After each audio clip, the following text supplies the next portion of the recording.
يا أيها الذين آمنوا لا تتخذوا عدوي وعدوكم أولياء അല്ലാഹു പറയുന്നു എന്റെയും നിങ്ങളുടെയും ശത്രുക്കളെ നിങ്ങൾ സംരക്ഷകരാക്കല്ലേ ഒരുത്തനെയും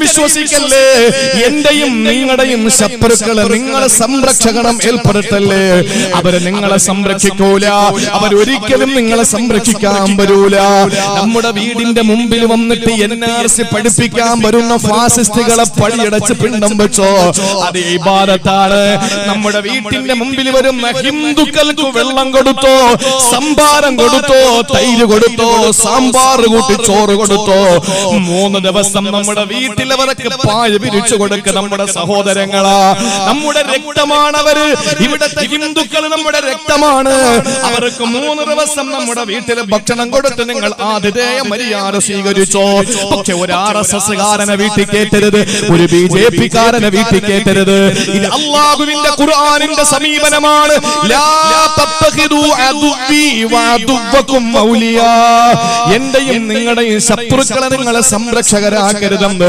അല്ലാഹുവിന്റെ പരിശുദ്ധ ഖുർആൻ എന്റെ പ്രിയപ്പെട്ട സഹോദരങ്ങളെ സൂക്ഷിച്ചാ നമ്മൾ ദുഃഖിക്കണ്ട അല്ലാഹുവിന്റെ റസൂല് പരിചയപ്പെടുത്തിയത്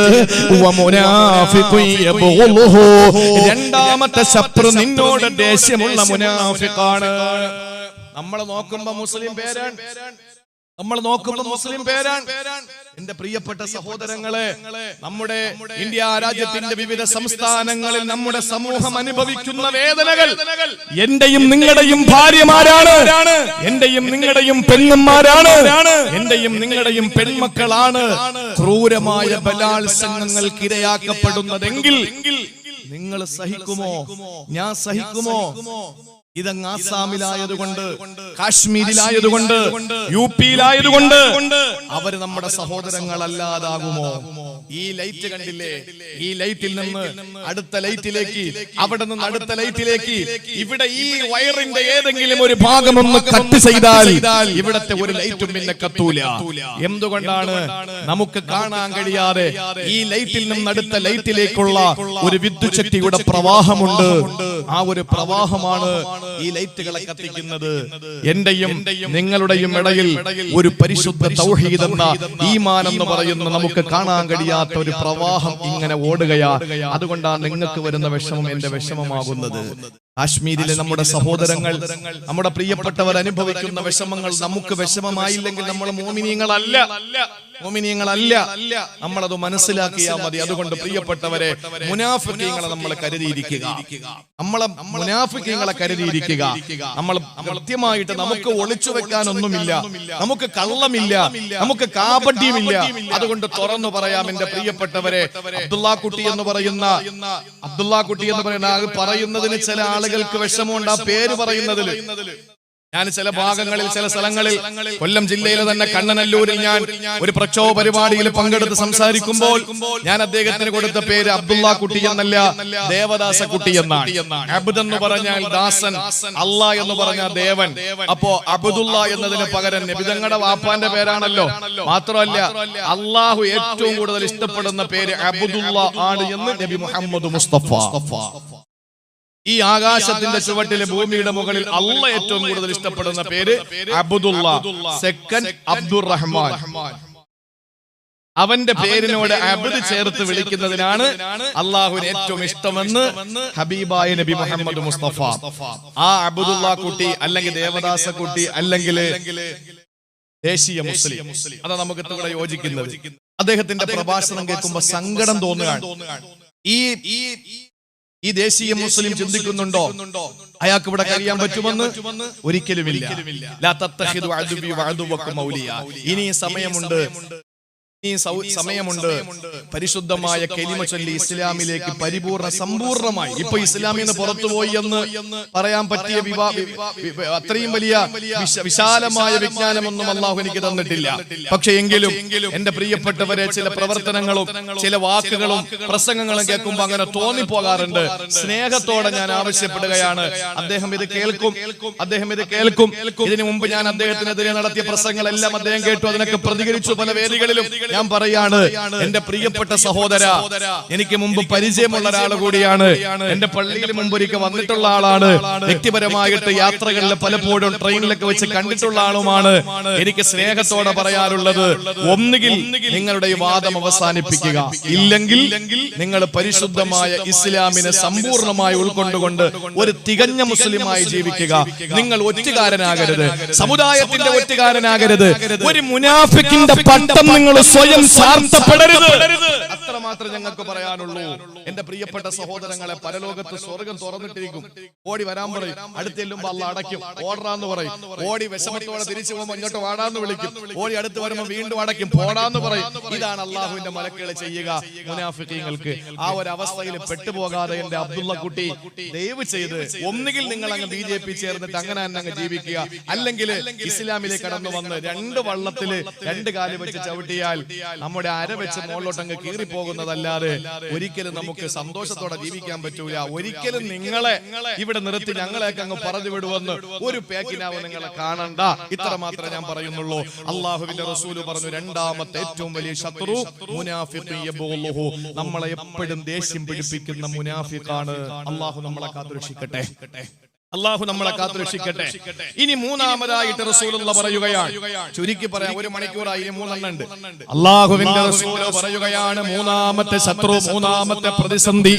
മൂന്നാമത്തെ പ്രതിസന്ധി ഏതെന്നറിയോ? മൂന്നാമത്തേത് വഅദൂനി യുഖാതിലൂ. അല്പമൊന്ന് വിശദീകരിക്കേണ്ടതാണ്. നിന്നെ കൊല്ലാൻ നടക്കുന്ന ശത്രുവാണ്, നിന്നെ കൊല്ലാൻ നടക്കുന്ന ശത്രുവാ. എന്റെ പ്രിയപ്പെട്ടവരെ, ചിന്തിച്ചു നോക്ക്. ഹിന്ദുക്കള് ഭൂരിപക്ഷമുള്ള രാജ്യത്ത് മുസ്ലിങ്ങളെ പേടിക്കണ്ടെന്ന് പ്രസംഗിക്കുന്നവര് തന്നെ കോഴിക്കോട് കുറ്റിയാടിയിലെ മുദ്രാവാക്യം മുഴക്കിയതെന്താണ്? ഒറ്റ പള്ളികൾ ഞങ്ങൾ വെച്ചേക്കൂലെന്ന്. ഞങ്ങളുടെ ബാബരി മസ്ജിദ് തട്ടി തകർത്ത് തരിപ്പണമാക്കി വർഷങ്ങളോളം കേസ് നടത്തി ഞങ്ങളുടെ കോടിക്കണക്കിന് രൂപ പോയി. എന്നിട്ടും അവസാനം എല്ലാ ജിയോളജിക്കൽ എവിഡൻസും ഞങ്ങൾക്ക് അനുകൂലമായി. എല്ലാം ഞങ്ങൾക്കാണെന്ന് മനസ്സിലാക്കി ചാനലുകൾ നമ്മൾ മാറി മാറി മാറി കണ്ട് അൽഹംദുലില്ലാഹ് ഞങ്ങളുടെ ഇസ്സത്തിന്റെ അടയാളമായ ബാബരി മസ്ജിദ് ഞങ്ങൾക്ക് കിട്ടുമല്ലോ എന്ന് ചിന്തിച്ചു. ഇത് ചെയ്തവരൊക്കെ ക്രിമിനൽ കുറ്റം ചെയ്തവരാണെന്ന് പറഞ്ഞു കോടതി. എല്ലാം പറഞ്ഞ് ഞങ്ങൾ പ്രതീക്ഷയോടെ ശുഭാപ്തി വിശ്വാസത്തോടെ ഇരിക്കുമ്പോ, ഇല്ല നിങ്ങൾക്ക് എവിടെയെങ്കിലും ഇഷ്ടപ്പെടുന്നിടത്ത് 5 ഏക്കർ തരാ പള്ളി തരൂലെന്ന് പറഞ്ഞപ്പോൾ ഏതെങ്കിലും ഒരു മുസ്ലിം ഞാൻ വെല്ലുവിളിക്കുകയാണ്. സാക്ഷര കേരളത്തിലെ ഇവിടത്തെ ജനതയോട് വെല്ലുവിളിക്കുകയാണ്. ഇന്ത്യ രാജ്യത്തെ ജനവിഭാഗത്തെ ഞാൻ വെല്ലുവിളിക്കുകയാണ്. ഏതെങ്കിലും ഒരു കോണിലെ ഏതെങ്കിലും ഒരു മുസ്ലിം ക്ഷേത്രത്തിനെതിരെ മുദ്രാവാക്യം മുഴക്കിയിട്ടുണ്ടോ? ഇല്ല. അങ്ങനെ മുഴക്കുന്നവനെ മുസ്ലിം സമുദായം തന്നെ കൈകാര്യം ചെയ്യും. കാരണം എന്താണ്? അതെന്തുകൊണ്ടാണ്? ഞങ്ങളുടെ പള്ളി പോയതിന്റെ വേദന, ഞങ്ങളുടെ രാജ്യത്തിന് ഏറ്റവും ഒരു ക്ഷതം ഇന്ന് ഞങ്ങൾ അനുഭവിക്കുകയാണ്. ഇനി ഒരു ക്ഷേത്രം കൂടെ തകർത്തിട്ട് മറ്റൊരു സമുദായത്തിനെ കണ്ണീര് കുടിപ്പിക്കാൻ ഞങ്ങൾക്ക് കഴിയൂല. ഇന്ത്യ രാജ്യത്തിന് മറ്റൊരു ദുരന്തം കൂടി വരുത്താൻ ഞങ്ങൾ ആഗ്രഹിക്കുന്നില്ല. പക്ഷെ ഞങ്ങളുടെ പള്ളി പൊളിച്ചവർക്കെതിരെ ഒരു ക്ഷേത്രത്തിൽ നിന്നെങ്കിലും ഞങ്ങൾ അതിനോട് ഏതെങ്കിലും രീതിയിൽ പ്രതിഷേധിച്ചിട്ടുണ്ടോ? ഇല്ല. ഇന്ത്യ രാജ്യത്തിന്റെ എന്തിന് കേരളത്തിന്റെ എത്ര സ്ഥലത്ത് നിന്ന് ഈ ശിലാ പൂജ നടത്തിയിട്ട്, ക്ഷേത്രങ്ങളിൽ നിന്ന് പൂജ നടത്തിയിട്ടാണ് അയോധ്യയിലെ രാമക്ഷേത്രം നിർമ്മിക്കാൻ കല്ല് കൊണ്ടുപോകുന്നത്. എവിടെയെങ്കിലും ഏതെങ്കിലും ഒരു അമ്പലത്തിനെതിരെ ഞങ്ങൾ മുദ്രാവാക്യം മുഴക്കിയോ? ഞങ്ങളുടെ പ്രിയപ്പെട്ടവരെ നാട്ടിൽ നാട്ടി ഓടിക്കണമെന്ന് നാടിന്റെ നാനാഭാഗങ്ങളിൽ പ്രസംഗിക്കുന്ന എംബോക്കികൾക്കെതിരെ ഞങ്ങൾ സമരം ചെയ്തതല്ലാതെ ഏതെങ്കിലും ഒരാളെ ഞങ്ങൾ മോശമായ ഏതെങ്കിലും സഭ്യതയില്ലാത്ത വാക്കുകൊണ്ട് അഭിസംബോധന ചെയ്തിട്ടുണ്ടോ? ഇല്ല. പക്ഷെ എന്താ പറയുന്നത്? ഇനി ഒരു പള്ളിയും കേരളത്തിൽ ഉണ്ടാവൂല. അങ്ങനെ പറയുന്നവന്റെ നാവുണ്ടാവൂലെന്നാ നമുക്ക് തിരിച്ചു പറയാനുള്ളത്. എന്റെ പ്രിയപ്പെട്ട സഹോദരങ്ങളെ, കാരണം ഞങ്ങളുടെ ഹബീബ് പറഞ്ഞിട്ടുണ്ട് നിന്നോട് യുദ്ധത്തിന് വരുന്ന ശത്രുവാണ് നീ മൂന്നാമതായി സൂക്ഷിക്കേണ്ടത്. നിങ്ങൾക്കറിയോ എന്റെ ഹബീബ് സല്ലല്ലാഹു അലൈഹി വസല്ലമ തങ്ങൾ പറഞ്ഞത്? ഈ ഹദീസ് കേൾക്കുമ്പോ എന്റെ ശാസ്താംകോട്ടക്കാരെ നിങ്ങൾ ഞെട്ടിപ്പോകും, സംശയമില്ല. അല്ലാഹുവിന്റെ റസൂൽ 14 മുമ്പ് പറയുകയാണ്, തഅതീകും ബഅദീ, എനിക്ക് ശേഷം നിങ്ങൾക്ക് വരും ഒരു ദുരന്തം. അത് ഏതെന്നറിയോ? എനിക്ക് ശേഷം നിങ്ങൾക്ക് 4 ദുരന്തങ്ങൾ വരും, 4 കലാപങ്ങൾ വരും, 4 യുദ്ധങ്ങൾ വരും, 4 പ്രതിസന്ധികൾ നിങ്ങൾക്ക് വരും. അതിൽ ഒന്നാമത്തേത് യുസ്തഹല്ലു ഫീഹ ദിമാ, ഒന്നാമത്തേത് നിങ്ങളുടെ രക്തം ചിന്തപ്പെടുമെന്ന് മുഖബിറെ സാദിഖ് നബി മുഹമ്മദ് മുസ്തഫ. നിങ്ങൾ കൂട്ടക്കശാപ്പ് ചെയ്യപ്പെടും, നിങ്ങളുടെ ശരീരം പീസ് പീസാക്കപ്പെടും. രണ്ടാമത്തേതോ അല്ലാഹുവിന്റെ റസൂൽ പറയുന്നു, യുസ്തഹല്ലു ഫീഹ ദിമാഉ വൽ അംവാലു, നിങ്ങളുടെ ശരീരം പീസ് പീസാക്കപ്പെടുമെന്ന് മാത്രമല്ല നിങ്ങളുടെ സമ്പത്ത് കൂടി കൊള്ളയടിക്കപ്പെടും. രണ്ടാമത്തെ പ്രതിസന്ധി നിങ്ങൾക്ക് വന്നില്ലേ സഹോദരങ്ങളെ? എത്ര കലാപങ്ങൾ വന്നപ്പോ കേരളത്തിന്റെ നാദാപുരപ്രിയപ്ര കോടികളുടെ സമ്പത്തിന്റെ നഷ്ടമാവുന്നത്, മാറാടപ്ര നഷ്ടമാവുന്നത്. ആലോചിച്ചു നോക്ക്. മൂന്നാമത്തത് നബി തങ്ങൾ പറഞ്ഞു, യുസ്തഹല്ലു ഫീഹ ദിമാഉ വൽ അംവാലു വൽ ഫുറൂജ്, നിങ്ങളുടെ രക്തം ചിന്തപ്പെടുമെന്ന് മാത്രമല്ല നിങ്ങളുടെ സമ്പത്ത് കൊള്ളയടിക്കപ്പെടുമെന്ന് മാത്രമല്ല നിങ്ങളുടെ ഭാര്യമാരും സഹോദരിമാരും പെൺമക്കളും നിങ്ങളുടെ ഉമ്മമാരും ക്രൂരമായ ബലാത്സംഗത്തിന് ഇരയാക്കപ്പെടുമെന്ന് മുഹമ്മദ് മുസ്തഫ. അല്ലാഹുവിന്റെ റസൂൽ പറഞ്ഞു, നിങ്ങളുടെ പെങ്ങന്മാർ, നിങ്ങളുടെ ഭാര്യമാർ, നിങ്ങളുടെ സഹോദരിമാർ, നിങ്ങളുടെ ഉമ്മമാർ ക്രൂരമായ ബലാത്സംഗങ്ങൾക്ക് ഇരയാക്കപ്പെടുമെന്ന് മുഹമ്മദ് മുസ്തഫ. ഇത് മൂന്നും വന്നില്ലേ? ഗുജറാത്ത് കലാപം നടക്കുമ്പോൾ അഹമ്മദാബാദ് പള്ളിയുടെ തൊട്ട് മുമ്പിലെ ഓടയിൽ പാവപ്പെട്ട ഒരു സഹോദരി പകുതി പ്രസവിക്കപ്പെട്ട നിലയിൽ കിടന്നു. രാത്രി വന്നിട്ട് കതകിന് മുട്ടി. ആ സമയത്ത് ആ സഹോദരി പ്രസവിക്കാൻ മണിക്കൂറുകൾ ബാക്കിയാൻ. ആ സമയത്ത് കതകിന് മുട്ടിയപ്പോൾ പേടിച്ചു വിറച്ച് ഒരു റൂമിന്റെ ഉള്ളിലേക്ക് ഒളിച്ച് ആ പട്ടാളക്കാരും കാവിക്കാരും അതുപോലെ തന്നെ അവിടത്തെ ഭീകരവാദികളും ചവിട്ടി തുറന്നകത്ത് കയറിയിട്ട് ഇറങ്ങി ഓടിയ പാവപ്പെട്ട സഹോദരിയുടെ പിന്നാലെ പോയി അവര് മാറി ബലാത്സംഗം ചെയ്ത് മണിക്കൂറുകൾ മാത്രം പ്രസവത്തിന് ബാക്കിയുള്ള ഒരു പെണ്ണിന്റെ ദുരവസ്ഥ ആലോചിച്ചു നോക്ക്.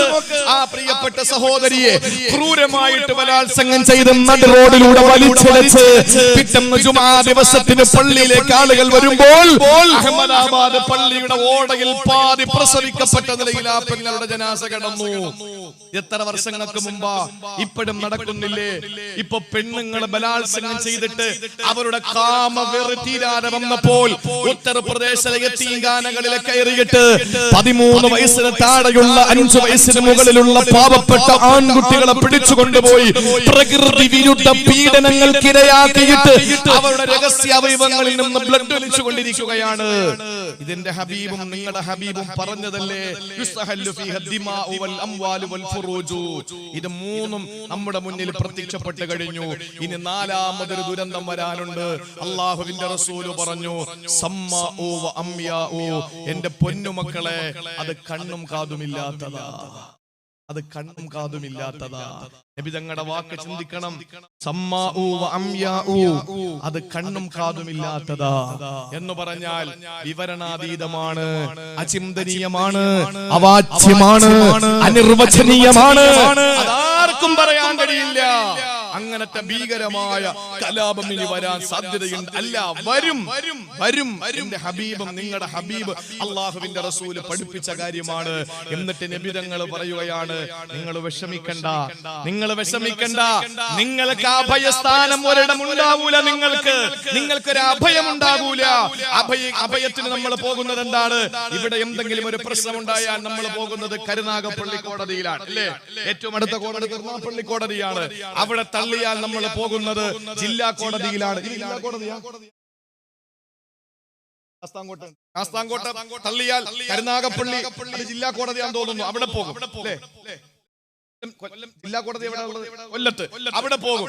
അവിടെയും തള്ളിയാൽ നേരെ പോകും ഹൈക്കോടതിയിൽ. എറണാകുളത്ത് അവിടെയും തള്ളിയാൽ പിന്നെ നമ്മൾ പോകുന്നത് അങ്ങ് സുപ്രീം കോടതിയിലാ. ഈ കോടതികളുടെ അവസ്ഥ നമ്മളൊന്ന് ആലോചിച്ച് നോക്കി. ഇപ്പൊ എന്താ നടക്കുന്നതെന്ന്? സുപ്രീം കോടതിയും തള്ളിയാ പിന്നെ നമുക്ക് പോകാൻ ഈ ഭൂമി ലോകത്ത് ഒരു സ്ഥലം മാത്രമേ ഉള്ളൂ. നമുക്ക് എവിടെയാ? രാഷ്ട്രപതിയുടെ മുമ്പിൽ. ദുരന്തങ്ങളിൽ നിന്ന് രക്ഷപ്പെടുകയില്ല.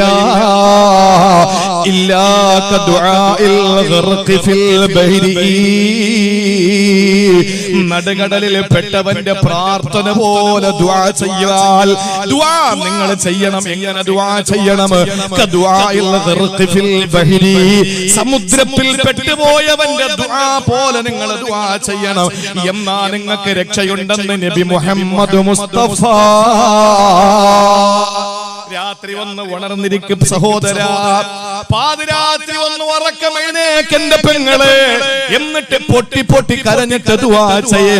അല്ലാഹുവേ, വെള്ളക്കാരിൽ നിന്ന് ഞങ്ങളുടെ രാജ്യത്തെ രക്ഷപ്പെടുത്തിയ അല്ലാ, ഈ കൊള്ളക്കാരിൽ നിന്നുകൂടി ഞങ്ങളുടെ രാജ്യത്തെ രക്ഷപ്പെടുത്തണേ റബ്ബേ.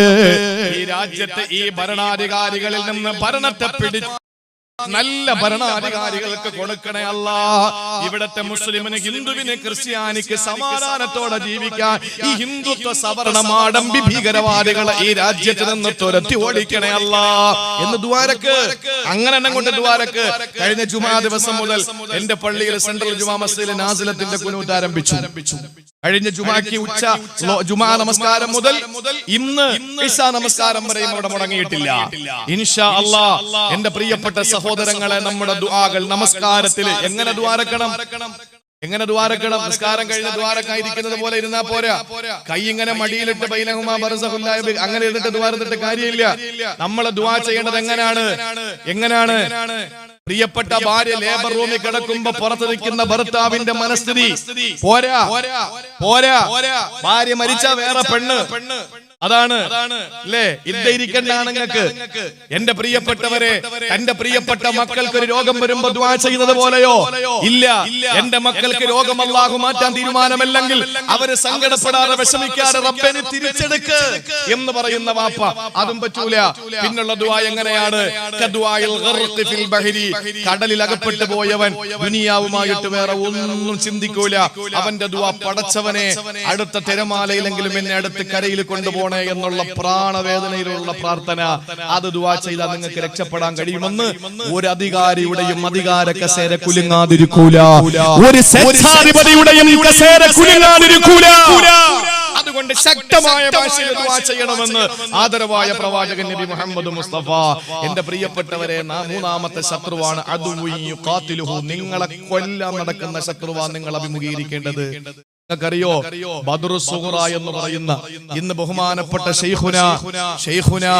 ശൈഖുൽ ജാമിഅ മന്നാനയുടെ മുഹത്തമായ ആദരണീയനായ ഇന്ന് ജീവിച്ചിരിക്കുന്ന ഏറ്റവും വലിയ തസവ്വുഫിന്റെ ഉന്നതമായ മേഖലകളിലേക്ക് കടന്നുപോയി ഇന്നും ഒരു ഫോട്ടോ ഒരു മനുഷ്യന്റെ കയ്യിലില്ലാത്ത ജാമിഅ മന്നാനയുടെ മുഹത്തമായ എന്റെ പ്രിയപ്പെട്ടവരെ, തമിഴ്നാട് സ്റ്റേറ്റിന്റെയും കേരള സ്റ്റേറ്റിന്റെയും 10,000-കണക്കിന് ആളുകൾ കാശാ കേന്ദ്രമായ ആദരണീയനായ ശൈഖുനാ എ.ടി. മമ്മിക്കുട്ടി ഹളറത്ത് മഹാനവറുകൾ, എന്റെ പ്രിയപ്പെട്ടവരെ, ആറ്റാശ്ശേരി അതിരാമ്പട്ടണം ഉസ്താദ് എന്നൊക്കെ ഞങ്ങൾ വിളിക്കുന്ന ബഹുമാനപ്പെട്ട ഉസ്താദ് അവറുകൾ ഇന്നൊരു 5 മിനിറ്റുള്ള ഒരു വോയിസ് പുറത്തു വിട്ടിട്ടുണ്ട്. നിങ്ങളത് കേൾക്കണം.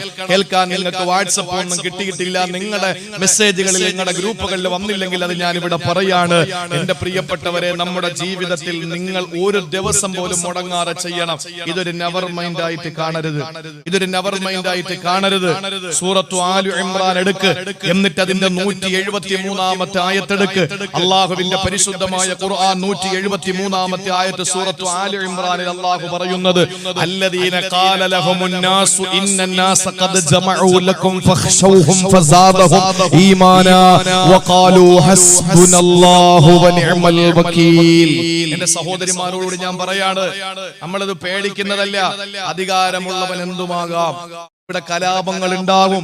ഒരിക്കലും നമ്മുടെ വീട്ടിൽ വന്ന് നമ്മുടെ മക്കളെ പിടിച്ചിറക്കി നമ്മുടെ പള്ളികൾ തകർക്കുമ്പോ നമ്മൾ ആരും നോക്കി നിൽക്കാൻ നമുക്ക് കഴിയൂല. അപ്പൊ അതുകൊണ്ട് തന്നെ ഇവിടെ കലാപങ്ങൾ ഉണ്ടാവും. ഞങ്ങൾ മരിച്ചാൽ അൽഹംദുലില്ലാ അടുത്ത നിമിഷം മുതൽ ഞങ്ങൾ ജീവിതത്തിൽ അനുഭവിച്ച ത്യാഗങ്ങൾക്ക് പ്രതിഫലം കിട്ടുകയാണ്. അതുകൊണ്ട് മരിക്കാൻ മുസ്ലിമിന് പേടിയില്ല. അപ്പൊ അതുകൊണ്ട് തന്നെ പ്രതികരിക്കാൻ നമുക്ക് ഒരിക്കലും രണ്ടാമതൊന്ന് ചിന്തിക്കേണ്ടി വരൂല. അങ്ങനെ വരുമ്പോ നമ്മുടെ രാജ്യത്തിന്റെ പ്രൗഢി നഷ്ടപ്പെടും. അതുകൊണ്ട് അതൊന്നും ഇല്ലാതെ ഈ ഹയവാന്മാരുടെ എല്ലാ തീരുമാനങ്ങളും പിൻവലിക്കാൻ വേണ്ടിയിട്ട് നിങ്ങൾ ദുആ ചെയ്യാനാണ് ഈ കാര്യം നിങ്ങൾ ശ്രദ്ധയിൽപ്പെടുത്താൻ ഞാൻ ഉദ്ദേശിക്കുന്നത്. മഹാനായ റസൂലുള്ളാഹി സ്വല്ലല്ലാഹി അലൈഹി വസല്ലമ തങ്ങൾ പ്രിയപ്പെട്ട സഹാബത്തുമൊത്ത് ഹിജ്റ 2 ബദർ കഴിഞ്ഞു, ഹിജ്റ 3 ഉഹദ് കഴിഞ്ഞു. ഉഹദ് കഴിഞ്ഞ് പോകുമ്പോൾ അബൂ സുഫിയാനും കൂട്ടരും പറഞ്ഞു, മുഹമ്മദേ അടുത്ത കൊല്ലം ബദറിൽ കാണാടാ, നിന്നെ നോക്കിക്കോ ഞങ്ങള് എന്ന് പറഞ്ഞു. അള്ളാഹുവിന്റെ റസൂല് പറഞ്ഞു പൊക്കോ എന്ന് പറഞ്ഞു. വർഷം 1 കഴിയാറായി. ആ സമയത്ത് മക്കയിൽ കൊടിയ ദാരിദ്ര്യം പിടിപെട്ടു. ഇവര് വാക്ക് പറഞ്ഞാൽ അടുത്ത വർഷം ഞങ്ങൾ എടുത്തോളാന്ന്. പക്ഷേ അവിടത്തെ അങ്ങനെയാണ്, ഈ ദുരഭിമാനം ഭയങ്കരമായി. അപ്പൊ അതുകൊണ്ട് തന്നെ പിറ്റേ വർഷം വന്നില്ലെങ്കിൽ അവർക്ക് നാണക്കേടാണ്. അപ്പൊ അതുകൊണ്ട് ദാരിദ്ര്യവും കട്ടപ്പാടും കൊടിയ ക്ഷാമവും അനുഭവപ്പെട്ടു മക്കയിൽ. 3-ാം വർഷം, ഹിജ്റയുടെ 3-ാം വർഷം. അന്ന് നബിതങ്ങൾക്ക് വയസ്സ് 56. എന്റെ പ്രിയപ്പെട്ട സഹോദരങ്ങളെ, അതുകൊണ്ട് ഒരാളെ വിട്ടിട്ട് പറഞ്ഞു, നീ ചെന്നിട്ട് മുഹമ്മദിനെയും കൂട്ടരെയും ഒന്ന് പേടിപ്പിക്കും, ഞങ്ങൾ എല്ലാ സൗകര്യങ്ങളോടും വരാൻ വേണ്ടി നിൽക്കുകയാണെന്ന് പറ. അവര് പേടിച്ചിട്ട് പിൻവാങ്ങും. അങ്ങനെ പിൻവാങ്ങിയാൽ നമുക്ക് പോണ്ടല്ലോ. നമ്മുടെ കയ്യിലാ കുറവുള്ളത്. ഇപ്പൊ പോയി അടിക്കാനുള്ള മാനസിക ശേഷിയും ശാരീരിക ശേഷിയും പണമോ ഒന്നും നമ്മളെ ഇല്ല. അതുകൊണ്ട് നീ പോയിട്ടൊന്ന് വരട്ടെ, അപ്പോഴേക്കും അവര് പിന്മാറും, നമുക്ക് സ്വസ്ഥമായിട്ട് ഇവിടെ കഴിയാം, നാണക്കേടിൽ നിന്ന് രക്ഷപ്പെടാന്ന് പറഞ്ഞു. അങ്ങനെ ഇയാള് വന്നിട്ട് ചന്തയിലും മാർക്കറ്റിലും ഒക്കെ നിന്ന് സഹാബാക്കളടുത്ത് പറഞ്ഞു, അബൂ സുഫിയാന്റെ നേതൃത്വത്തിൽ വരാൻ പോവാ, ഞാനിപ്പോ അവിടെ നിന്ന് വരികയാണ്, വല്ലാത്ത ഒരു ഭീകരമാണ് മക്കളെ, നടക്കാൻ പോകുന്ന പറയാൻ പറ്റൂല കേട്ടോ, നിങ്ങളെ മൂക്കി കയറ്റിക്കളയും എന്നൊക്കെ പറഞ്ഞ് ഇങ്ങനെ പേടിപ്പിച്ചപ്പോൾ സഹാബാക്കൾ പറഞ്ഞു പോടാ. ഫഖാലു ഹസ്ബുനല്ലാഹു വനിഅമൽ വകീൽ ഫസാദഹും ഈമാന. ഇതങ്ങോട്ട് കേൾക്കുമ്പോൾ അങ്ങോട്ട് ഈമാൻ തിളച്ചങ്ങ് പൊങ്ങി സഹാബത്തിന്. അവര് പറഞ്ഞു ഖാലു ഹസ്ബുനല്ലാഹു വനിഅമൽ വകീൽ, അല്ലാഹ് അമ്മക്കണ്ടാ പോടാ നിന്റെ ജോലി വെക്കുന്നിട്ടെന്ന് പറഞ്ഞു. അങ്ങനെ നിവർത്തിയില്ലാതെ അവരവിടെ നിന്ന് തിരിച്ചു. നബിയും സഹാബാക്കളും യുദ്ധത്തിന് എല്ലാ സൗകര്യങ്ങളും ഒരുക്കിയിട്ട് ബദറിലെത്തി. ആ ബദറിൽ ഹിജ്റയുടെ 3-ാം വർഷമാണ്.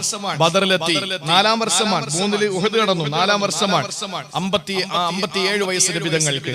അങ്ങനെ ബദറിലേക്ക് എത്തുന്ന സമയത്തിന്റെ പ്രിയപ്പെട്ട സഹോദരങ്ങളെ, ആ ബദറിലേക്ക് എത്തി. ആ ബദറിന്റെ ഭാഗത്ത് വന്ന് തമ്പടിച്ചു. അവിടെ നിൽക്കുമ്പോ അവര് പാതി വഴിയിൽ വന്ന് പോയ രക്ഷയില്ലെന്നും പറഞ്ഞിട്ട് കുറച്ച് ദിവസം അവര് തിരിച്ചങ്ങ് മക്കയിലേക്ക് പോയി.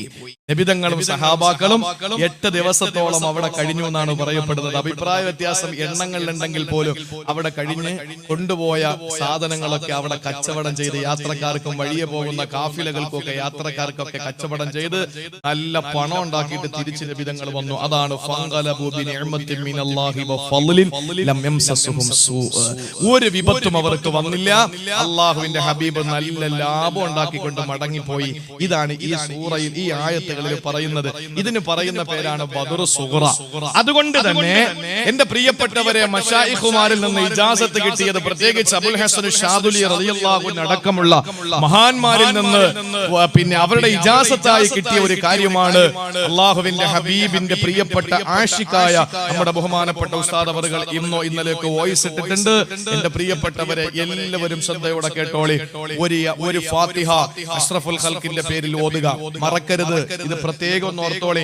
ഇലാ ഹളറത്തി റൂഹി നബിയിന മുഹമ്മദിൻ സ്വല്ലല്ലാഹു അലൈഹി വസല്ലം എന്ന് പറഞ്ഞിട്ടൊരു ഫാത്തിഹ ഓതി നബി തങ്ങൾക്ക് ഹദിയ ചെയ്യുക. രണ്ടാമതൊരു ഫാത്തിഹ നമ്മുടെ മാതാപിതാക്കൾ, നമ്മുടെ മശായിഖുമാര്, പ്രത്യേകിച്ച് അസ്ഹാബുൽ ബദറിന് അവർക്ക് വേണ്ടിയിട്ട് നമ്മൾ ഹദിയ ചെയ്തൊരു ഫാത്തിഹ കൂടി ഓതുക. മൂന്നാമത് അബുൽ ഹസൻ ഷാദുലി തങ്ങൾക്ക് വേണ്ടി ഒരു ഫാത്തിഹ ഓതുക. മറന്നു പോകുന്നവർ അത് മറന്നുപോയാൽ ഇനി പറയുന്നത് മറക്കാതിരിക്കുക. എന്നിട്ട് നിങ്ങൾ ഈ ആയത്ത് ഓതുക. ഏതാ? മഹത്തായ സൂറത്ത് ആലി ഇംറാന്റെ ഈ ആയത്ത്.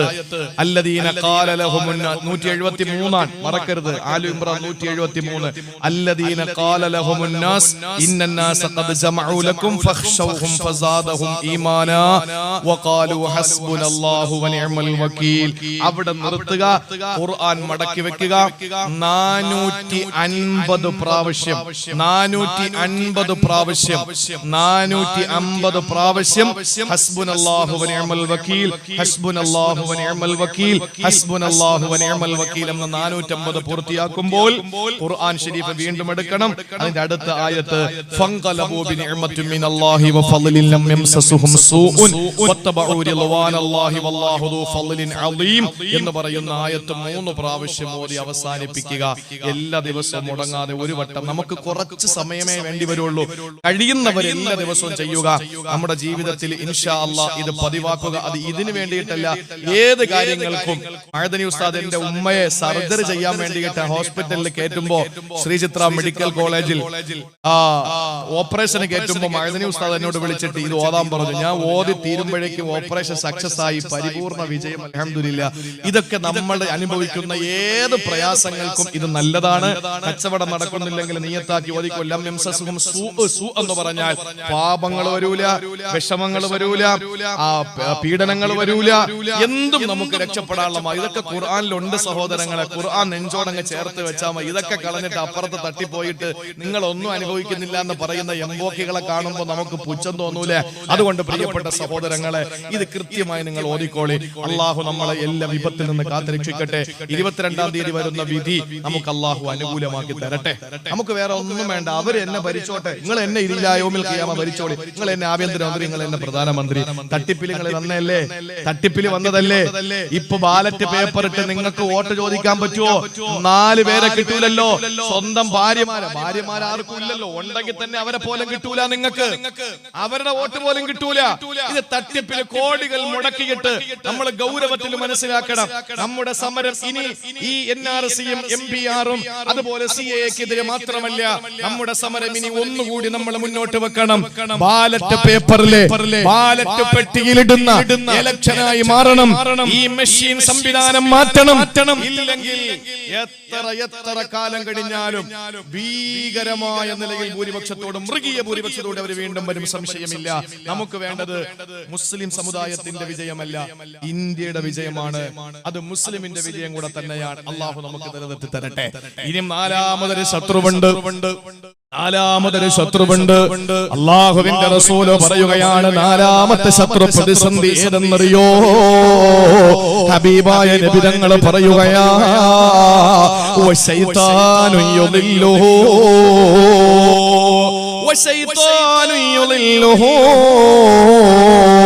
നിങ്ങളെ പിഴപ്പിക്കുന്ന ശൈത്താനാ. മറക്കല്ലേ, 5 പ്രതിസന്ധികളുടെ നടുവിലാണ്. അൽ മുഅ്മിനു ബൈന ഖംസി ശദായിദ. 5 പ്രതിസന്ധികളുടെ മധ്യയാണ് ഒരു മുഅ്മിൻ.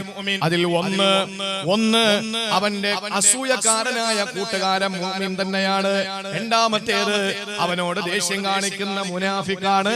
കൂടെ നിൽക്കുമെങ്കിലും അവന് കുഴി തോണ്ടുന്നവനാണ്. മൂന്നാമത്തേതോ അവനോട് യുദ്ധത്തിന് വരുന്ന ശത്രുവാണ്. നാലാമത്തേത് റസൂലുള്ള പറയുന്നത്, നാലാമത്തേത് ശൈത്താനു യുദില്ലുഹു. നിന്നെ പിഴപ്പിച്ചുകൊണ്ടിരിക്കുന്ന ശൈത്താനാണ്. നിന്നെ പിഴപ്പിച്ചുകൊണ്ടിരിക്കുന്ന ശൈത്താനാണ്.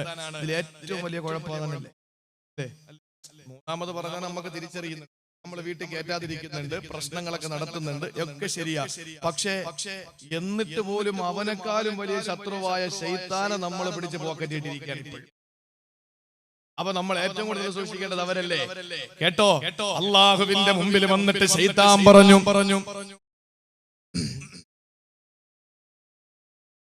ശൈത്താനെ പടച്ചവന്റെ മുമ്പിൽ വന്നിട്ട് പറയുകയാണ്,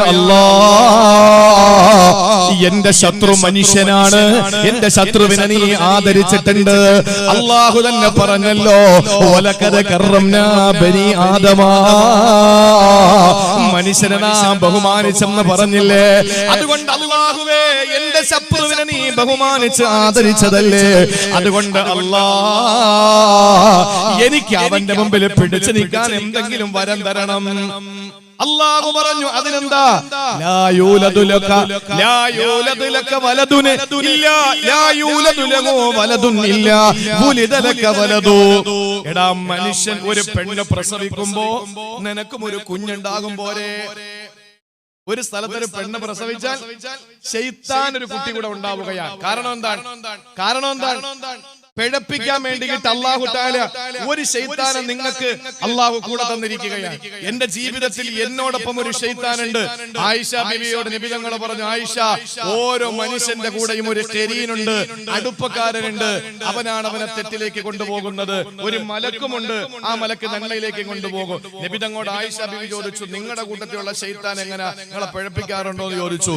നബി തങ്ങൾ പറഞ്ഞു, ആയിഷ, എന്റെ കൂടെയുള്ള ശൈത്താൻ മുസ്ലിമാണ് മോളെ എന്ന് പറഞ്ഞു. അപ്പൊ നമ്മുടെ കൂട്ടത്തിലുള്ള ശൈത്താൻ ഏത് മതക്കാരനാണെന്ന് പറയാൻ പറ്റൂല. ഏതായിരുന്നാലും നമ്മളെ പിഴപ്പിക്കാൻ ഒരു ശൈത്താനെ നമ്മൾ പ്രസവിക്കപ്പെടുന്ന സമയത്ത് നമ്മുടെ കൂട്ടത്തിൽ ഉണ്ടാകുമെന്ന് മഹാനായ നബി മുഹമ്മദ് മുസ്തഫ കൂടെ അല്ലാഹു തആല തരികയാണ്. ആ സമയത്ത് ശൈത്താൻ പറഞ്ഞു, പോരാ അല്ലാ, അത് പോരാ പടച്ചവനെ, പോരാ. അല്ലാഹുവേ, എനിക്കൊരു കുഞ്ഞുണ്ടാകുന്നു, ആദമിനൊരു കുഞ്ഞുണ്ടാകുമ്പോ എനിക്കും ഉണ്ടാകുന്നു, ശരി തന്നെ. പക്ഷേ അതിലും മാത്രം ഞാൻ തൃപ്തനല്ല അല്ലാ. രണ്ടാമതായിട്ട് അല്ലാഹു ഇബ്ലീസിന് കൊടുത്ത വരം എന്തെന്നറിയോ? എന്നാ നീ കേട്ടോ, നിനക്ക് തജ്രീ മിൻ ബിനി ആദമ മജ്റദ്മി, അവന്റെ രക്തവോട്ടം എവിടെയൊക്കെ ഉണ്ടോ അവിടെയൊക്കെ നിനക്ക് കയറിപ്പോവാനുള്ള സ്വാതന്ത്ര്യം തരാൻ പോരെ. മനുഷ്യന്റെ ശരീരത്തിൽ എവിടെയൊക്കെ ബ്ലഡ് സർക്കുലേഷൻ ഉണ്ടോ, രക്തഓട്ടമുണ്ടോ, അവിടെ ഒക്കെ പിശാച് കൂടെ വരാൻ ഞാൻ സ്വാതന്ത്ര്യം തന്നിരിക്കുകയാണ്, എവിടെ വേണോ നിനക്ക് കയറി പോകാം എന്ന് പറഞ്ഞപ്പോ ശൈത്താൻ പറഞ്ഞു, കാര്യം കൊള്ളാം, പക്ഷെ അതിൽ ഞാൻ തൃപ്തനല്ല, എനിക്ക് അത് മാത്രം പോരാ, ഒന്നുകൂടെ തരാൻ പറഞ്ഞു. ആ സമയത്ത് അല്ലാഹു കൊടുക്കുകയാണ് മൂന്നാമതൊരു വരം കൂടി കൊടുത്തു ശൈത്താന്. എന്താണെന്നറിയോ? മൂന്നാമത് കൊടുത്തത് ശാരികുഹും ഫിൽ അംവാലി വൽ ഔലാദ്. ശൈത്താന് അല്ലാഹു മൂന്നാമത് കൊടുത്ത ആനുകൂല്യം ഏതെന്നറിയോ? ശാരികുഹും ഫിൽ അംവാലി വൽ ഔലാദ്.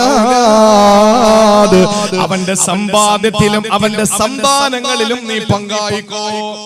അപ്പൊ ശൈത്താൻ പറഞ്ഞു, ഇത്ര മതി, ഇത് മതി, ഈ മൂന്നാമത് പറഞ്ഞത് മാത്രം മതി എനിക്ക്. എന്താ പറഞ്ഞത്? നമ്മുടെ സമ്പത്തിൽ ശൈത്താൻ കൂടെ പങ്കാവും, നമ്മുടെ സന്താനങ്ങളിലും ശൈത്താൻ കൂടെ പങ്കാവും. അല്ലാഹു കാത്തുരക്ഷിക്കട്ടെ. ശൈത്താൻ മക്കളിൽ പങ്കാവുന്നത് എങ്ങനെയാണ്? ഒരു മനുഷ്യൻ ബിസ്മി ചൊല്ലാതെ അവന്റെ ഭാര്യയെ സമീപിച്ചാൽ അവനോടൊപ്പം അവന്റെ ഭാര്യയെ ശാരീരിക ബന്ധത്തിൽ ഏർപ്പെടാൻ ശൈത്താൻ കൂടെ ഉണ്ടാകും. അതിൽ ഉണ്ടാകുന്ന ഒരു കുഞ്ഞ് അവന്റേതും ശൈത്താന്റേതും കൂടെയാണെന്ന് ആദരവായ നബി മുഹമ്മദ് മുസ്തഫ. അതാണ് പങ്കാവുന്നത്. അത് പോട്ടെ, നമുക്ക് ഇപ്പൊ ചർച്ചയ്ക്ക് വെക്കണ്ട. രണ്ടാമത് പറഞ്ഞത് ഫിൽ അംവാൽ, അവന്റെ ധനത്തിലും പങ്കാളിയാകുമെന്ന. ശൈത്താൻ നമ്മുടെ സമ്പത്തിൽ കൂടി പങ്കാളിയാകുമെന്ന് പഠിപ്പിച്ചില്ലേ? എന്റെ പ്രിയപ്പെട്ടവരെ, കൊട്ടാരങ്ങളെ കെട്ടിപ്പൊക്കുകയാ, പലിശയ്ക്ക് പണമെടുത്തതാണ്, പലിശയ്ക്ക് പണമെടുത്തതാണ്. വീട് വെക്കുന്ന പ്രിയപ്പെട്ടവരെ, പലിശയ്ക്ക് പണമെടുത്തിട്ട് വീട് വെക്കുന്നവന്റെ വീട്ടിനകത്തിരുന്ന് ദുആ ചെയ്തിട്ട് അർത്ഥമുണ്ടോ? ഹസ്ബുനല്ലാഹു വനിഅമൽ വകീൽ എന്നല്ല ഏത് പറഞ്ഞാലും അല്ലാഹ് സ്വീകരിക്കൂല. കാരണം അവന്റെ മൽബസും അവന്റെ മത്അമും അവന്റെ മശ്റബും അവന്റെ മസ്കനും ഹറാമാണെങ്കിൽ ഫഅന്നാ യുസ്തജാബു ലഹു, എങ്ങനെ അവന്റെ ദുആ സ്വീകരിക്കുമെന്ന് നബി മുഹമ്മദ് മുസ്തഫ. എത്ര ദുആ ചെയ്താലും അവൻ തിന്നുന്നതും കുടിക്കുന്നതും ഉടുക്കുന്നതും കിടക്കുന്നതും അത് ഹറാമാണെങ്കിൽ എങ്ങനെ അല്ലാഹ് ദുആ സ്വീകരിക്കും? അല്ലാഹ് തന്നെ ചോദിക്കുക, ഞാൻ എങ്ങനെ സ്വീകരിക്കുവാടാ നിന്റെ ദുആ? അല്ലാഹു നമ്മളെ കാക്കട്ടെ. സഹോദരങ്ങളെ, അല്ലാഹുവിന്റെ പള്ളി മനോഹരമാണ്. ആ പള്ളി ഉണ്ടായാ മാത്രം പോരാ. ചില പള്ളികൾ അൽഹംദുലില്ലാഹ് പള്ളികളൊക്കെ നല്ല ഭംഗിയാണ്, നല്ല കാണാൻ നല്ല മനോഹരമായ പള്ളികളാണ് അല്ലെ? നമ്മുടെ നാട്ടിൽ തന്നെ ഉണ്ട് താജ്മഹലിന്റെ മോഡലിൽ പള്ളി, ഷെയ്ഖ് മസ്ജിദ്. എത്ര മനോഹരമാണ്! കണ്ടു നിന്നാ നമ്മൾ ഇങ്ങനെ നിന്നു പോകും. പള്ളികൾ ധാരാളം നമ്മുടെ നാടുകളിലുണ്ട്. ഞാൻ പറയുന്നത് അവിടേക്ക് നിസ്കാരത്തിന് ആളുണ്ട് അൽഹംദുലില്ലാഹ്, കുറവൊന്നുമില്ല. ചില പള്ളികളിൽ പോയി കഴിഞ്ഞാൽ അവസ്ഥ എന്താണെന്നറിയോ? ചില പള്ളികളിൽ പടച്ചവരെ കാണാൻ നല്ല മനോഹരമാണ് പള്ളികൾ, നല്ല രസമുള്ള പള്ളികളാണ്. ചില പള്ളികൾ കാഴ്ചയ്ക്ക് കൗതുകമുള്ളതാ, ജുമഅയ്ക്ക് പോലും പ്രാവ് നിസ്കരിക്കേണ്ടതാ. പാലില്ല പശുവിന് കാഴ്ചയിൽ രസമുണ്ട്, സഹോദരങ്ങളെ ചിന്തിച്ചു നോക്ക്, വെറും പ്രൗഢിയിൽ മാത്രം ഫലമയുണ്ടുണ്ട്. പാലില്ല പശുവിന് കാഴ്ചയിൽ രസമുണ്ട്. കാണാൻ നല്ല മനോഹരമായ പള്ളിയാണ്, പക്ഷെ നിസ്കരിക്കാൻ ആളില്ല. ജുമയ്ക്ക് നിസ്കരിക്കാനും പ്രാവ് വേണം. പ്രാവ് കൂട്ടങ്ങളാണ് നിസ്കരിക്കാൻ വരുന്നത്. അങ്ങനെ ആയാ പോരാ. നമ്മുടെ നാട്ടിലുള്ള പള്ളി, ആ പള്ളി എന്റെ പ്രിയപ്പെട്ടവരെ നമ്മുടെ സെക്രട്ടേറിയറ്റ് മന്ദിരമാണ്. നിസ്കരിക്കാൻ മാത്രമുള്ളതാണോ പള്ളി? ഇല്ല, പിരിക്കാനുള്ളതാ പള്ളി. നമ്മുടെ തർക്കങ്ങൾ തീർക്കാനുള്ളതാണ് പള്ളി. മദീനത്തുൻ നബവിയിലെ പിരിച്ചില്ലേ നബിതങ്ങൾ. മുളർ ഗോത്രത്തിൽപ്പെട്ട ഒരു വിഭാഗം ചിഞ്ഞ വേഷം ധരിച്ച് വന്നപ്പോ നബിതങ്ങള് പള്ളിക്കകത്ത് പിരിവെടുത്തു കൊടുത്തു. വേറൊരു സഹാബി യാചനയ്ക്ക് വന്നപ്പോ വീട്ടിലുള്ളത് തിരിച്ചു പിടിച്ചിട്ട് പള്ളിക്കകത്ത് ലേലം ചെയ്തു നബിതങ്ങൾ. ഇതാർക്ക് വേണം? അയാള് വന്നിട്ട് വല്ലതും തരണേന്ന് പറഞ്ഞു. നോക്കുമ്പോൾ നല്ല തടിമാടൻ, ആരോഗ്യമുണ്ട്. എന്താണ് അഞ്ഞുവാ, എനിക്ക് വേറെ ജോലിയൊന്നുമില്ലേ? ഒരു ജോലിയില്ല, എന്റെ വീട്ടിൽ എന്തുണ്ട്? ഒരു പുതപ്പ് ഒരു പാത്രം എടുത്തോണ്ട് വേടാന്ന് പറഞ്ഞു. ഓടിച്ചു വിട്ടു. പുതപ്പും പാത്രം എടുത്തോണ്ട് വന്നപ്പോ രണ്ടും എടുത്ത് വെച്ചിട്ട് നബിതങ്ങൾ ചോദിച്ചു, ഇതാർക്കാ വേണ്ടത്? ഒരു സഹാബി പറഞ്ഞു, രണ്ടും കൂടെ 1 ദിർഹം തരാ. നബി പറഞ്ഞു, പറ്റൂല, ലേലം വിളിക്കുക, 2 ദിർഹം തരാ. എന്നാ പിടിച്ചോ, ബിസ്മില്ലാ. കൊടുത്തു. 2 ദിർഹം വാങ്ങിയിട്ട് പറഞ്ഞു, 1 ദിർഹമിന് നീ ഒരു കോടാലി വാങ്ങ്. 1 ദിർഹം കൊടുത്തൊരു കോടാലി വാങ്ങ്. എന്നിട്ട് 1 ദിർഹമിന് അത്യാവശ്യത്തിനുള്ള സാധനം വാങ്ങിക്കൊള്ളാൻ പറഞ്ഞു. ആ കോടാലി കൊണ്ടുപോയി ഒരാഴ്ച കാട്ടിൽ പോയി വിറക് വെട്ടി പുല്ല് പറിച്ച് മാർക്കറ്റിൽ കൊണ്ടുവന്ന് കച്ചവടം നടത്തിയിട്ട് ഒരാഴ്ച കഴിഞ്ഞ് കാണാൻ പറഞ്ഞു. ഒരാഴ്ച കഴിഞ്ഞിട്ട് വന്ന് നബിതങ്ങളെ കണ്ടിട്ട് പറഞ്ഞു, നബിയേ, ഇപ്പൊ എന്റെ അധ്വാനത്തില് എനിക്ക് കിട്ടുന്ന ആ ഫലം, എനിക്ക് കിട്ടുന്ന പൈസ, അതിൽ വല്ലാത്ത ഒരു സുഖമുണ്ട് നബിയേ എന്ന് പറഞ്ഞു. ദരിദ്രനായ ഒരു മനുഷ്യൻ യാചനയ്ക്ക് വന്നപ്പോ അവന്റെ ആരോഗ്യ സംരക്ഷണത്തിന് തിരികെ ഒരു കോടാലി കൊടുത്തു മടക്കി വിട്ട് അവനെ ഏറ്റവും നല്ലൊരു വ്യവസായിയാക്കി മാറ്റിയ ലോകത്തിന്റെ ഏറ്റവും നല്ല കാരുണ്യത്തിന്റെ പ്രതീകമാണ് നബി മുഹമ്മദ് മുസ്തഫ. പ്രിയപ്പെട്ട സഹോദരങ്ങളെ, മദീനത്തുൻ നബവി, നമ്മുടെ പള്ളികളൊക്കെ ഇസ്ലാമിന്റെ സെക്രട്ടേറിയറ്റ് ആണ്. എന്ന് പറഞ്ഞാൽ നമ്മുടെ തർക്കങ്ങൾ അതിനകത്ത് തീർക്കണം. പള്ളിക്കകത്താ തുടങ്ങുന്നത്. കടകമ്പോളങ്ങളിൽ കത്തിക്കുത്തിന്റെ തുടക്കം പള്ളിയിലെ തർക്കമാണ്. കുനൂത്ത് എവിടെ ഓതണം, വിരള് എങ്ങനെ അനക്കണം, കൈ എവിടെ കെട്ടണം എന്ന് തുടങ്ങിയിട്ട് ചർച്ചയില് കടത്തിണ്ണകളിൽ കത്തിക്കുത്ത് നടക്കുന്നതിന്റെ തുടക്കം പള്ളിക്കകത്താണ്. അല്ലേ? കടയിൽ തുടങ്ങുന്ന തർക്കത്തിന്റെ പരിഹാരം പള്ളിയിൽ അവസാനിക്കണം. അതാണ് പള്ളി. നമ്മുടെ നാട്ടിലെ ഒരു ഹിന്ദുവിന് പട്ടിണിയാണെന്നറിഞ്ഞാൽ പള്ളിയിലെ ഇമാമും കമ്മിറ്റിക്കാരും കൂടിയിട്ട് പള്ളിക്കകത്ത് നിസ്കരിക്കാൻ വരുന്നവരെന്ന് കളക്ഷൻ എടുത്തിട്ട് ആ വീട്ടിൽ പണം കൊടുക്കണം. ഇല്ലെങ്കിൽ ഈ പള്ളിക്കകത്ത് ഓതുന്ന ഖുർആൻ അർത്ഥമില്ല. ഇവിടെ ഏതെങ്കിലും ഒരു സഹോദരൻ ക്രിസ്ത്യാനി ആകട്ടെ, ഹിന്ദു ആകട്ടെ, പാഴ്സി ആകട്ടെ, ജൂതനാകട്ടെ, ആരും ആകട്ടെ, അവൻ പട്ടിണി കിടക്കുന്നത് അറിഞ്ഞിട്ട് ഈ പള്ളിയിൽ നേർച്ച നടത്തിയാൽ, ഈ പള്ളിയിൽ ഭക്ഷണം വിളമ്പിയാൽ, ഈ പള്ളിക്കകത്ത് പായസം വിളമ്പിയാൽ അത് കുടിക്കുന്നവർക്ക് സുഖം കിട്ടും. പക്ഷേ ദഹിക്കണമെന്നില്ല സഹോദരങ്ങളെ. അതുകൊണ്ട് നമ്മുടെ പള്ളികൾ മനോഹരമാകേണ്ടതുണ്ട്. അള്ളാഹു അനുഗ്രഹിച്ച് എവിടെ തിരിഞ്ഞാലും നമ്മുടെ ഈ പ്രദേശങ്ങൾ, കരുനാഗപ്പള്ളി, ഇങ്ങനെ ശാസ്താംകോട്ട ഈ ഭാഗങ്ങളിൽ ചക്കുവള്ളിക്ക് കഴിഞ്ഞാൽ അൽഹംദുലില്ലാ പിന്നെ അങ്ങോട്ട് പള്ളികളാണ്. പക്ഷെ നമസ്കാരത്തിന് നമ്മുടെ ചെറുപ്പക്കാര് പോണം. ഈ കാലഘട്ടം വളരെ മോശമാണ്. അതുകൊണ്ട് നമ്മളത് നന്നാകി അള്ളാഹു തൗഫീക്ക് നൽകി അനുഗ്രഹിക്കുമാറാവട്ടെ. അതുകൊണ്ട് ഞാൻ പറയാണ്, നമ്മുടെ മുന്നിലുള്ള 4ാമത്തെ ശത്രു ശൈത്താനു യുദില്ലുഹു, നമ്മളെ പഴപ്പിക്കുന്ന ശൈത്താനാണ് എന്ന് ആദരവായ പ്രവാചകൻ നബി മുഹമ്മദ് മുസ്തഫ. നമസ്കാരത്തിൽ നിന്ന് അലസതയോടെ മാറ്റി നിർത്തുന്ന ശൈത്താന്റെ ജോലിയാ. കാരണം നിന്റെ പണത്തിലും നിന്റെ സമ്പാദ്യത്തിലും ശൈത്താൻ കൂടെ ഷെയറാണ്. അവനും കൂടെ നിന്റെ കച്ചവടത്തിൽ പങ്കാണ്. അതുകൊണ്ട് തന്നെ നിന്നെ പിഴപ്പിച്ചുകൊണ്ടിരിക്കാൻ അള്ളാഹു നമ്മളെ കാത്തുരക്ഷിക്കട്ടെ. നമസ്കാരം കഴിഞ്ഞുള്ളൂ ബാക്കി എന്തും. എന്റെ പ്രിയപ്പെട്ടവരെ, നമസ്കാരം കഴിഞ്ഞുള്ളൂ ബാക്കി എന്തും. ഇനി നിങ്ങൾ പെണ്ണിനെ കെട്ടിച്ചു, ശരി, ചില ആളുകൾ പറയുന്നത് എന്താ, ഞാൻ പെണ്ണിനെ കെട്ടിച്ചില്ലേ, പള്ളിക്ക് കൊടുത്തില്ലേ, പള്ളി വെച്ചു കൊടുത്തില്ലേ, നോമ്പ് പിടിക്കുന്നില്ലേ, ഇഫ്താർ നടത്തുന്നില്ലേ, ഒക്കെ ചെയ്യുന്നുണ്ട്. ശരിയാണ് എന്റെ പൊന്നാര സഹോദരങ്ങളെ. ഇതെല്ലാം കൊണ്ട് വണ്ടി വിളിച്ച് നേരെ സ്വർഗത്തിന്റെ മുമ്പിൽ പോയിട്ട് ഇങ്ങനെ നിൽക്കാനേ പറ്റുള്ളൂ. കാരണം താക്കോലെടുത്തില്ല, ചാവി കയ്യിലില്ല, എങ്കിലല്ലേ തുറന്ന് കയറാൻ പറ്റൂ. ചാവി ഏതാ? അസ്സലാത്തു മിഫ്താഹുൽ ജന്ന, സ്വർഗത്തിന്റെ താക്കോല് നിസ്കാരമാണെന്ന് നബി മുഹമ്മദ് മുസ്തഫ. അപ്പൊ അതുണ്ടെങ്കിലേ അകത്തോട്ട് കയറാൻ പറ്റുള്ളൂ. ഇനി വേറെ എന്തില്ലെങ്കിലും നമുക്ക് കേറാൻ പറ്റുമോ എന്ന് തന്നെ നമുക്ക് പ്രതീക്ഷിക്കാം നിസ്കാരം ഉണ്ടെങ്കിൽ. കാരണം ആദ്യ നിർബന്ധമായത് നിസ്കാരം, ഏറ്റവും അവസാനം നമ്മളിൽ നിന്ന് നഷ്ടപ്പെടുന്നത് നിസ്കാരം, ഏറ്റവും ആദ്യം ഖബർ ചോദ്യം ചെയ്യപ്പെടുന്നത് നിസ്കാരം. ആകെ നമുക്ക് അധികമായി ചെയ്യാൻ കഴിയുന്ന നിസ്കാരമല്ലേ ഉള്ളൂ. ആയുസ്സിൽ ഒറ്റവട്ട ഹജ്ജ് ഉംറയും, വർഷത്തിൽ ഒരിക്കൽ നോമ്പ്, വർഷത്തിൽ ഒരിക്കൽ ഉണ്ടെങ്കിൽ സക്കാത്ത്. പിന്നെന്താ നമ്മൾ അള്ളാഹ് കൊടുക്കുന്നത്? 24 മണിക്കൂർ 24 മിനിറ്റ് അള്ളാഹുവിന് 17 റക്അത്ത് ഇതല്ലേ കൊടുക്കുന്നുള്ളൂ. അപ്പൊ അതുകൊണ്ട് അതും ഇല്ലെങ്കിൽ പിന്നെ നമ്മളാരാ? വല്ലാദിയാത്തി ലബഹ ഫൽമുരിയാത്തി ഖദഹ ഫൽമുഗീറാത്തി സുബഹ ഫാഖർന ബിഹി നഖഅ ഫവസതന ബിഹി ജംഅ ഇന്നൽ ഇൻസാന റബ്ബിഹി ലകനൂദ്. പ്രഭാതമാകുമ്പോൾ പൊടിപടലങ്ങൾ പാടിപ്പിച്ച് പടർക്കളത്തിലേക്ക് പാഞ്ഞെടുക്കുന്ന പടക്കുതിരയെ തന്നെയാണ് സത്യം. ഇന്നൽ ഇൻസാന റബ്ബിഹി ലകനൂദ്. അവൻ നന്ദി കെട്ടവനാണ്, മനുഷ്യൻ നന്ദി കെട്ടവനാണ്. വഇന്നഹു അലാ ദാലിക ലശഹീദ്. അവന്റെ വിഷയത്തിൽ അവൻ ഇതിലൊക്കെ സാക്ഷിയാണെന്ന് പറഞ്ഞാൽ വീട്ടിൽ അണ്ണാച്ചി പാല് ഇറക്കാൻ വരുമെങ്കിൽ അവന് പ്രത്യേക റൂം കൊടുത്ത് കിടക്കാൻ വസ്ത്രം കൊടുത്തു, ഭക്ഷണം കൊടുത്തു. ഒരു ദിവസം അവൻ കിടന്നുറങ്ങി, പാല് കറന്നില്ല, നമ്മൾ അന്ന് അവന് ആഹാരം കൊടുക്കൂല. ഇല്ലേ? അള്ളാഹുവിന് നമ്മൾ സുജൂദ് ചെയ്യാതിരുന്നാലും അള്ളാഹു ഇരട്ടി ഇരട്ടി ഭക്ഷണം തരുന്നു. നിസ്കരിച്ചിട്ട് കല്യാണം കഴിഞ്ഞ് നിസ്കരിച്ചിട്ട് ആഡിറ്റോറിയത്തിൽ പോകുന്നവന് ചാപ്പാട് നഹി. ഇത് നിസ്കാരം ഇല്ലാതെ കല്യാണം കഴിഞ്ഞവനെ എടുത്തു പിടിച്ച് ഓടി പോകുന്നവന് 2 പ്ലേറ്റ് ബിരിയാണി. ഇല്ലേ? അള്ളാഹു നമുക്ക് ചെയ്യാത്തവന് അധികം തരും, ചെയ്യുന്നവനല്ല കൊടുക്കുകയില്ല. അതാണ് പടച്ചവൻ, അതാണ് പടച്ചവൻ. നമ്മളാണെങ്കിലോ ചെയ്യാതിരുന്നാ കൊടുക്കൂല, ചെയ്താൽ നമ്മൾ അധികം കൊടുക്കും. ഇതാണ് അള്ളാഹ് അങ്ങനല്ല. അതുകൊണ്ട് ഇവിടെ കിട്ടുന്നതെന്ന് കാര്യമാക്കണ്ട എന്റെ പ്രിയപ്പെട്ട സഹോദരങ്ങളെ. നമ്മുടെ ഇബാദത്തുകൾ നമ്മൾ കാര്യമാക്കുക. നിസ്കാരം ഒരു ലഹരിയാകട്ടെ. നമ്മുടെ നമസ്കാരം നമുക്ക് ലഹരിയായി കഴിഞ്ഞാൽ കള്ളുഷാപ്പിലെ കള്ളുകുടിയന്മാരും വ്യഭിചാരശാലയിലെ വ്യഭിചാരികൾ പോകുമ്പോൾ അവർക്ക് കിട്ടുന്ന സുഖത്തെക്കാൾ സുഖം ഏറ്റവും മാമരം കോച്ചുന്ന തണുപ്പത്ത് ഐസ് വെള്ളം കൊണ്ട് ഒന്നുവെടുക്കുമ്പോൾ 2 റക്അത്ത് നിസ്കരിക്കുമ്പോൾ ഞങ്ങൾക്ക് കിട്ടുന്നു എന്ന് പറഞ്ഞത് സൂഫിയാക്കളാണ്. അള്ളാഹു നമ്മളെ ആ ഒരു അർത്ഥത്തിൽ എത്തിക്കുമാറാവട്ടെ. നിസ്കരിക്കുന്ന സഹോദരൻ, ഞാൻ എന്റെ FB-യിൽ പോസ്റ്റ് ചെയ്തിട്ടുണ്ടായിരുന്നു.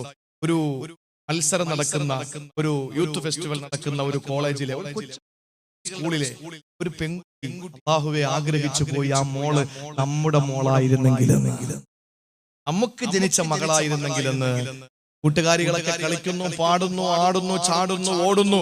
അതിനിടയിൽ ഒരു കാർട്ടൂണിന്റെ ഒരു ഭാഗം വിരിച്ചിട്ട് പൊന്നുമോള് നിന്ന് നിസ്കരിക്കാൻ 7 വയസ്സുണ്ടാവൂല. ആലോചിച്ച് നോക്കിയേ. കാണുമ്പോ ആ മകൾക്ക് എന്ത് സമ്മാനം കൊടുക്കുമെന്ന് നമ്മൾ ആശങ്കപ്പെട്ടു. അള്ളാഹു നമ്മുടെ മക്കളെയൊക്കെ അങ്ങനെ ആക്കി തരട്ടെ. നിസ്കാരം നമുക്കൊരു ലഹരിയായാൽ അത് നിസ്കരിച്ചില്ലേ ഒരു വിറയല് വരും. കുടിച്ചില്ലെങ്കിൽ ചില ആളുകൾക്ക് വിറയല് വരും. ഈ ബീഡി വലിക്കുന്നവർക്ക് സമയാമം വലിച്ചില്ലെങ്കിൽ വിറയല് വരുന്നത് പോലെ നിസ്കാരം കൃത്യമായി ചെയ്യുന്നവന് ആ സമയത്ത് നിസ്കരിക്കാൻ പറ്റില്ലാത്തൊരു വിറയല് വരും. അങ്ങനെ ഒരു ലഹരിയിലേക്ക് നമുക്ക് എത്തിച്ചേരണം. അതിന് ശൈത്താനെ അല്ലാഹു തആല നശിപ്പിക്കാനുള്ള എല്ലാ അവസരങ്ങളും അല്ലാഹു നമുക്ക് തരട്ടെ. ഇനി 5ാമതൊരു പ്രതിസന്ധിയുണ്ട്. അത് പറയുമ്പോഴേക്കും 11 ആവും. 9 മണി 11 ഇൻഷാ അല്ലാഹ് നമ്മൾ ദുആ ചെയ്തു. 5ാമതായി അല്ലാഹുവിന്റെ റസൂൽ പറഞ്ഞ പ്രതിസന്ധി ഏതാ? 5ാമതായി റസൂലുള്ള പറഞ്ഞ പ്രതിസന്ധി ഏതാ? ഈ പറഞ്ഞ 4 ഭീകരമാണ്. അസൂയക്കാരനായ വിശ്വാസിയേക്കാൾ, ഏറ്റവും വലിയ കോപമുള്ള മുനാഫിക്കിനേക്കാൾ, നിന്നെ കൊല്ലാൻ നടക്കുന്ന ശത്രുവിനേക്കാൾ, നിന്റെ ഏറ്റവും വലിയ പിഴപ്പിക്കുന്നതിന്റെ പിന്നിൽ പ്രവർത്തിക്കുന്ന പിശാചിനേക്കാൾ ഏറ്റവും വലിയ ശത്രുവാണ് 5. വഴല് തീർന്നിട്ട് പോകാമെന്ന് നിന്നോടും മലക്ക് പറയുമ്പോ ഇല്ല ഞാൻ പോകുന്നു എന്ന് പറഞ്ഞിട്ട് നിന്റെ ശരീര ഇച്ഛ നിന്നെ കൊണ്ടുപോകുമ്പോ അതാണ് 5ാമത്തെ ശത്രു. ഒന്ന് സുബഹിക്ക് എഴുന്നേക്കാമെന്ന് ചിന്തിക്കുമ്പോ മനസ്സ് പറയുന്നു വേണ്ട, നല്ല തണുപ്പല്ലേ, കുറച്ച് കഴിഞ്ഞേക്കാം. അലാറം കേട്ടു, 5 മിനിറ്റ് ഇടവിട്ട് അലാറം കേൾക്കുമ്പോ ഓഫാക്കി വെച്ച് നീ എഴുന്നേറ്റത് 8 മണിക്കാണ്. സുബ്ഹാനല്ലാഹ്. എല്ലാ ശത്രുവിനേക്കാളും ഭീകരനായ ശത്രു നിന്റെ ശരീര ഇച്ഛയാണ്. അല്ലാഹുവിന്റെ ഖുർആൻ പറഞ്ഞല്ലോ, അമ്മാ മൻ ഖാഫ മഖാമ റബ്ബിഹി. അല്ലാഹുവിന്റെ മുമ്പിൽ നിൽക്കുന്നതിനെ ഭയപ്പെടുന്ന ഒരാൾ, വനഹൻ നഫ്സാനിൽ ഹവാ, അവന് ശരീര ഇച്ഛയോട് പോരാടി വിജയിച്ചു കഴിഞ്ഞാൽ ഇന്നൽ ജന്നത ഹിയൽ മഅവാ, അവൻ അഭയസ്ഥാന ജന്നത്തുൽ മഅവാ, അഭയസ്ഥാന സ്വർഗമാണത്രേ. കൈകൊണ്ട് തൊട്ടാ പൊട്ടിച്ചിരിക്കുന്ന മണിവീണ കമ്പികളുടെ നാദം കൊണ്ട് മുഖരിതമായ അല്ലാഹുവിന്റെ സുഖലോലുപ സ്വർഗം നിനക്ക് അഭയമാ. എന്തു ചെയ്താൽ നിന്റെ ശരീരയിച്ഛയ്ക്ക് കടിഞ്ഞാണിട്ടാൽ, നിന്റെ ശരീരയിച്ഛയ്ക്ക് കൂച്ചുവലങ്ങിട്ടാൽ, നിന്റെ ശരീരയിച്ഛയെ പിടിച്ചു നിർത്തിയാൽ, നിന്റെ മനസ്സെന്ത് പറയുന്നോ അതിന് വിരുദ്ധമായി നീ ചെയ്താൽ, അനസെന്ന സഹാബിയാണോ സംശയമുണ്ട്. ഏതോ ഒരു സഹാബി കയ്യിൽ ഇറച്ചിയുമായി വന്നപ്പോ നബി ചോദിച്ചു, എന്താ കയ്യിലുള്ളത്? നബിയെ, കുറച്ചിറച്ചിയാ. എന്താ ഇപ്പൊ അത് വാങ്ങാൻ കാരണം? വല്ലാതെ മനസ്സ് കൊതിക്കുന്നു നബിയേ, ദിവസങ്ങളോളം എന്റെ ആഗ്രഹമാണ് ഇച്ചിരി ഇറച്ചി കഴിക്കണമെന്ന്. ആ സമയത്ത് നബി തങ്ങൾ പറയുന്നു, മനസ്സ് കൊതിക്കുന്നതെല്ലാത്തിനും വഴങ്ങിക്കൊടുക്കല്ലേ, മനസ്സ് കൊതിക്കുന്നതെല്ലാത്തിനും വഴങ്ങിക്കൊടുക്കല്ലേ. നമ്മുടെ മനസ്സ് പറയുന്നതിനെതിരായി നമ്മൾ ചെയ്യാൻ കഴിയോ? അവിടെയാണ് നമുക്ക് ജീവൻ വരുന്നത്, അവിടെയാണ് നമ്മുടെ മാറ്റുയർത്തപ്പെടുന്നത്. അതുകൊണ്ട് പ്രിയപ്പെട്ടവരെ, ഏറ്റവും വലിയ ശത്രുവിനെ പരിചയപ്പെട്ടോ. അവനെ വഴികേടിലാക്കുന്ന ശരീരയിച്ഛയാ. അല്ലാഹു പറഞ്ഞല്ലോ, അതിനെ ഏറ്റവും നല്ല പരിപാവനമാക്കിയവന് വിജയിച്ചവനാ. അതിനെ മാലിന്യത്തിൽ തള്ളിയവന് പരാജയത്തിലാണ്. എന്റെ പ്രിയപ്പെട്ട സഹോദരങ്ങളെ, ഒരു മുഅ്മിൻ ഈ 5 പ്രതിസന്ധികളുടെ നടുവിലാണ് ജീവിക്കുന്നത്. ഇന്നലകളിലും അങ്ങനെ തന്നെ, ഇന്നും അങ്ങനെ തന്നെ, എന്നും അങ്ങനെ തന്നെ. അതുകൊണ്ട് കരുതിയിരുന്നോ, ജാഗ്രതയെ, ജാഗ്രതയെ. അല്ലാഹു നമ്മളെ നന്നാക്കട്ടെ. നമ്മുടെ ഈമാനെ അല്ലാഹു പരിശുദ്ധ